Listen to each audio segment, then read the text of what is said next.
one of the things I love seeing with longitudinal scars like the mastectomy scars is you've got tissue here, and they're not necessarily communicating because there's now a tourniquet between them. And as you, even if you never remove the image of that line, you having the force transmission and the sort of the plumping up of the tissues such that the north is talking to the south versus it just being more like an hourglass where everything's getting stuck in the middle, right? Or having to be funneled through, having that force transmission.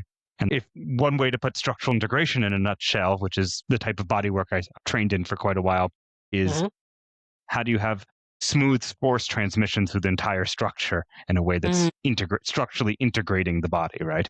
So in this case, you were structurally integrating the scar by having force move through it. And that can result in order to do that, if things are tied down, is it needs to kind of plump up and connect because it's being tied down by this scar tissue. And that scar tissue, as we said earlier, it was there for a reason.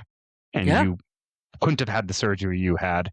Many people would, I don't know how we'd really survive as a species without the ability to create scar tissue. So I really don't want to demonize the tissue, but it's done its job for you.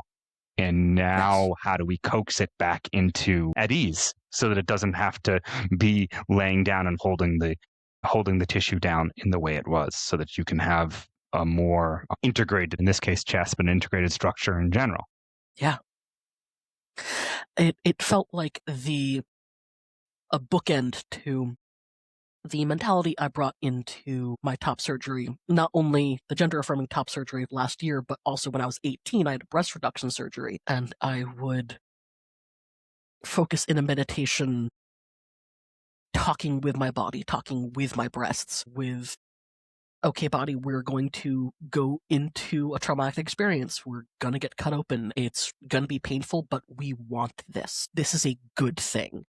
It is going to hurt at the time. We're going to have to heal from this, but this is absolutely a good thing that we want to happen. So going into the surgeries with that mentality, coming out from the other side, really kind of feels like the next step in that conversation with the body of, okay, we've been through the really hard parts. You have done such an incredible job building up the scar tissue that has gotten us through the surgery, that helps hold us back together. We don't need all of that anymore. We can let that go. So that holistic conversation between myself and my body, and your hands and your knowledge as tools conversing with my body, really worked well together. I'm so glad it was as helpful for you as it seems to have been.